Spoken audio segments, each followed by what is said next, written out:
got my video listed. If you look in the description below, you'll find contents of the video. Just tap on the timeline title and you'll just jump straight into the title of what I'm talking about. Yo, what is good, YouTube? How y'all doing? Man, how's my day been going? Well, I'm on I-95 on my way up to Schenectady, New York. I'm on I-95. I was thinking I should have taken I-81 because I-95 going towards Maryland, it gets crazy and stressful, so I decided to pull over. And in the process of pulling over, I decided to finish the PM that Stevens Transport mechanics didn't bother to finish. You know, they're starting to slack on the job. I checked my truck out after I left Stevens Transport. I think that was about 3 weeks ago, maybe a month ago. And I checked out my truck because they didn't do a full PM on my truck. You know, so the only thing that was left to be done on my truck was greasing my my joints. Okay, so I'm using a DOT service line or service pit to service my own truck because back at the hub, Stevens Transport mechanics didn't grease my joints, so I got to do it myself. So I'm down here in the pit, I'm getting ready to grease my joints. Okay, at the same time I'll be doing some checking on my brakes. I'll be doing some mechanical checks at the front, making sure there's no leaks. I'm over here in Virginia, and so I got my grease gun and I'm gonna start greasing my joints. I greased the front and I greased the areas up there, those pit holes up there, and now I just gotta grease the brakes over here, these cylinders, the mechanism, I forgot what you call them, but I'm gonna get greasing on that and check for leaks. Looks like I got some leaks right there, but I'll see to make sure it's actually official, some real leaks. I just got through greasing all of the joints underneath my truck. I got my grease gun and everything. You know, so that's that. And well, the focus of this video is that I want to talk to you guys about dog-legging trailers, how you might possibly be able to fix that yourself. Dog-legging trailers, the dangers of dog-legging trailers, and what you have to do. The other portion of this video I want to focus on is governed trucks, the pros and cons of governed trucks. So let's get to it. You can't hold us down. No, you can't hold us down. Down, down. You can't hold us down. No, you can't hold us down, down, down. Yeah, down, down, down. Can't hold us down. Here's to the strongest fighter. Here's to the last survivor. There's only one crown. It's got my name on it. There's only one last standing. Got my eyes on the ending. There's only one crown, and it's got my name on it. So I recently picked up a trailer. I'm hauling it right now. I recently picked up a trailer that's dog-legging. So a dog-leg trailer is a trailer that hangs out on the right side, meaning that it hangs out. Some hang out too far to the right to the point where the trailer is in another lane and you're straight in your lane and you can't see the other side. Mine's was doing that, and what I did to fix it. But first let me explain to you how that happens. It happens because the drivers of that trailer, the haulers of the trailer, are constantly making left 90-degree turns. With that constant motion, when you're, especially with reefers, because reefers are normally always heavy, you know what I'm saying, especially with Stevens Transport. Stevens Transport carry loads that's just a few hundred pounds shy of 80,000 pounds, 40 tons. with heavy trailers, you know, trailers where the tandems have over 30,000 pounds, actually 26,000 pounds on the tandems. Over 26,000 pounds is enough where if you're constantly making a lot of left turns at 90-degree angles to circle back around to a 180, you know, that's how it's caused. You know, it's caused by that, especially when you got high quality tires that's designed for a high percentage of traction, such as Bridgestone and Michelin. Those are the two top quality tires that I always see on Stevens Transport trucks or brand new trailers coming straight out of the factory, you know. But with Stevens Transport, they're using mostly high quality tires that's really going to stick to the ground, you know. So when you're constantly doing 90-degree turns towards your left, that's going to cause the axle of the tandems, I think it's the second axle coming from the back to the tractor, the second axle, the axle that's in the middle, to turn. You understand what I'm saying? So because of all that weight.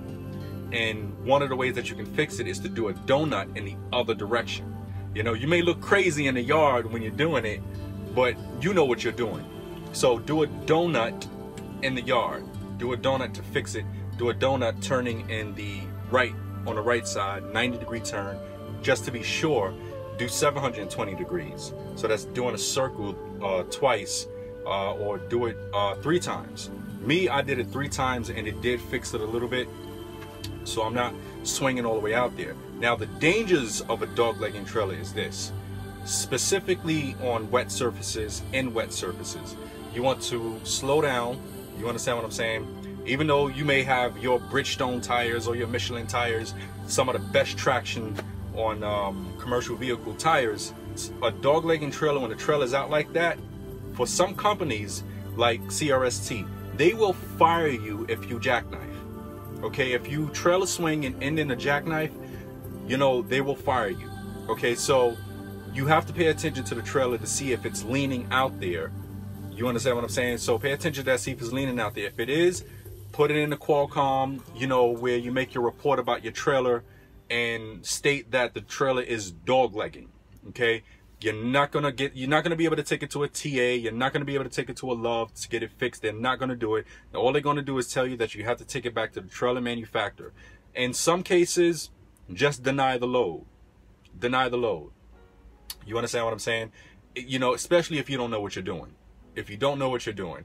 More than likely, me, I don't really deny the load. If there's any type of mechanical problems, I try to fix it myself. I just put it on my trip sheet that I did this labor and I'm charging this much.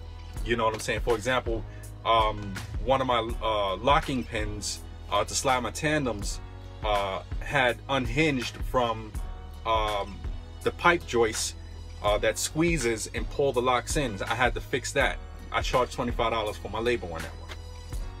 And I just got to make sure I get my money. You know, so whatever mechanical labor that you do, I feel that I do my own mechanical labor. If I can do it and fix it, I do it myself because it's faster and I could just get out there. I'm not scared of hard work. I'm not scared of getting dirty. You know what I'm saying? I do what I got to do, fix it myself, and then keep it moving, because if I do it with a mechanic, I'm going to be losing my hours. I'm going to be losing time. You know what I'm saying? So I know what I'm doing when it comes to trying to fix these things, especially if it's petty shit like that. You know, so, but yeah, be careful with these doglegging trailers. Just take my advice. If you want to fix it real quick, just, you know, turn at a 90-degree angle towards the right and do a donut to fix it. You know, I did that with this and it's fixed up a little bit. So it's just hanging out there just a little bit. I could deal with that, no problem. You know what I mean? Because if you stop, if you stop hard, you know, trying to avoid something, more than likely you're going to come to a trailer swing, especially now that winter time is coming. You know what I'm saying? So you want to be able to avoid that and always report the fact that, hey, my trailer is doglegging, just to protect yourself, because these companies, they will fire you. Okay, there are companies out there that will fire you if you jackknife. You know, whether it's your fault or not, they'll fire you. You know, so you have to make sure that it's on them. You know, but being that you're watching this video and I told you how you might be able to fix it, it may be, well, I don't know about, you know, leaf spraying trailers too much, or whether it's easy to fix it on that or not. But I was able to fix my joint. You know what I'm saying? Governed trucks versus non-governed trucks, or trucks that are able to do 75 miles an hour. Okay, I want to talk about the pros and cons. I think you guys are gonna like this. Whoo! Why are these trucks so goddamn slow? Oh, they're trying to save fuel. Well, they're actually trying to save a little bit more than that. So here we go. So the pros of a governed truck. Okay, I got some stuff written down here. If you got any other, you know, stuff concerning governed trucks and why they're governed, just share it in the description in the chat below. Okay, so it helps to prevent accidents. Okay, well, how does a slow truck help to prevent accidents? Well, you already know that it takes a longer time for a truck to slow down or to come to a stop. You understand? It takes about the length of a football field. You know, so that's why it's like when truckers are tailgating these cars, it just kills me that that shit is not going through their head. It kills me that when they're tailgating another truck, that shit is not going through their head. You know, so how does a slow truck help to prevent accidents? Well, it gives you more time to react, subconsciously think about what it is that you need to do next. You know what I'm saying? So while traffic is passing you, if an accident happens a few hundred yards in front of you, you know that you can slow down a lot faster than the other trucks who are faster than you, and you can pull over to the side, you know, avoiding all the craziness in the traffic and everything, you know, just to avoid, you know, serious possible mortal injury. So it allows you to react a whole lot faster when you're driving slow, when you're governed at 65, 64, 63, 62 miles an hour. You know, in Russia, oh my God, in Russia, they got their trucks governed to 48 miles per hour because all of the Russians out there are just, they're very impatient, and they are the most reckless drivers on the road for any country. You understand? So a lot of Russians, they go to Canada and do their driving over there, and Canada got some of the worst drivers as well. Governed trucks helps to preserve tire life. Now, if you look on your tire specification, your engineers, what they write on the tires, it tells you the maximum speed of those tires. That's why it's like you see a lot of drivers that purchase Chinese tires and all that other bullshit and put those shits on their truck, right? They put Chinese tires on their truck, and they're doing 75 miles an hour with these tires, when these tires, you can't go more than 62 miles an hour with a lot of these Chinese tires. You can't do more than 65 miles an hour with a lot of these Chinese tires, you know, and they're doing 75, 80 miles an hour far west. And then you see treads just rip right off the tires, or the tire just explode, because the maximum speed on many of these tires, especially some of the high quality tires, is 75 miles an hour, or 60 miles an hour to 75 miles an hour. These guys, they don't pay attention to that. They're not truck enthusiasts. I'm a truck enthusiast. That's why I'm sharing a lot of this information with you. So driving slow helps to preserve fuel. It helps to preserve tire life and engine life. You understand what I'm saying? As well as other people's lives on the road. But mechanically, it helps to preserve the life of the truck when you're driving slow. The other reason is if a truck has a very large fleet, you don't need fast trucks.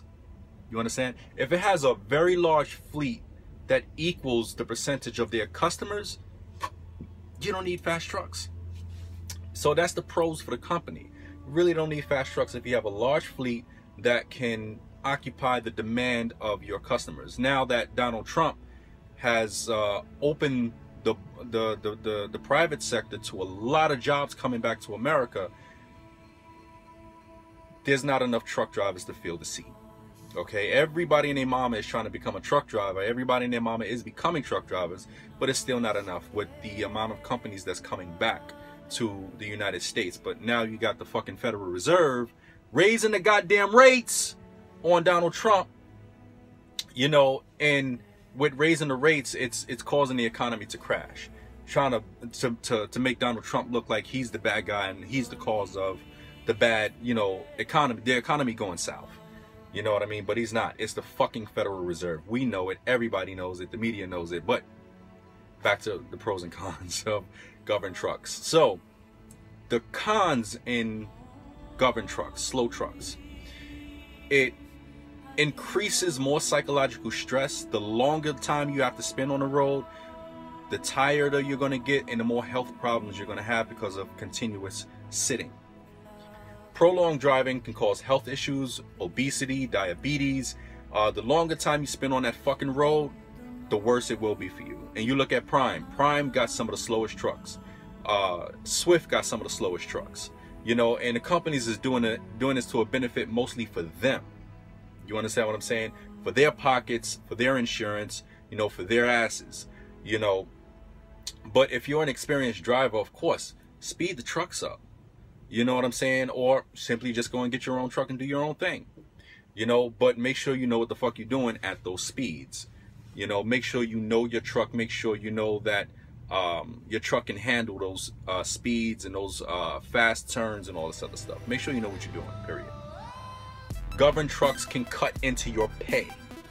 Okay? Now, if you take a truck that's slow and a truck that's fast, the guy who can do 75 miles an hour can probably pick up 4 loads, do more miles in a faster period of time, get the job done, and rest. Easy, cool, breezy, ready to go. Take the guy who's governed to say 62, 64, 63, 65 miles an hour, takes him a longer period of time to get the job done, has to stay on the road longer, and he only gets 3 loads out of the week. Okay, that depends. If he gets, let's say, 500-mile loads, 600 to 700-mile loads, he can possibly get a 4th load in the week. You understand? Pick up more miles. You know, but governed trucks cuts into your pay.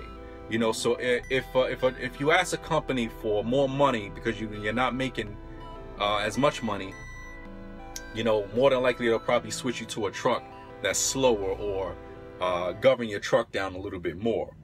You know, so you get a little bit more pay and all this other stuff, but you're governed down a little bit more. But governed trucks cuts into your pay. That's one of the biggest things and my biggest pet peeve when it comes to slow trucks. That's why it's like when I call these companies, I'll be like, hey, listen, when I was calling these companies, I was like, hey, listen, what's your truck governed to? What are your trucks governed to? What is your starting pay? Because a lot of trucks, a lot of companies, they have fast trucks, right? If they have a small fleet, and you know, you have to be able to do the calculations in that. You know, how many trucks do you have? If he has less trucks, what is the demand? What is the percentage demand on your customers compared to your fleet? What is the truck governed to? So if let's say they're paying 50 cents a mile, the trucks are governed to 70 miles an hour, and they have a small fleet but a large demand, a large customer demand. That means you're going to be making a lot of money. You're going to be making a lot of money. One, because the truck is fast. You know, especially if you're governed at 70 miles an hour, 75 miles an hour. Now, I know you're saying, okay, he's governed at 70-something miles an hour, but he's going to be losing fuel, and his tires, even if he has Bridgestone or Michelin tires, they're going to wear down faster. Those tires are designed to last 5 years. Okay, but if your truck is doing 75 miles an hour or over 70 miles an hour, yeah, you're going to wear your tires down, but the amount of money that you make will compensate for the mechanics, will compensate for the tires, will compensate for the loss of fuel. You understand what I'm saying? So you get to save more, you get to make more money. You know, so that's that when it comes to it, man. Yo, it's been good. Love y'all. I'm going to go get my sleep. Deuces.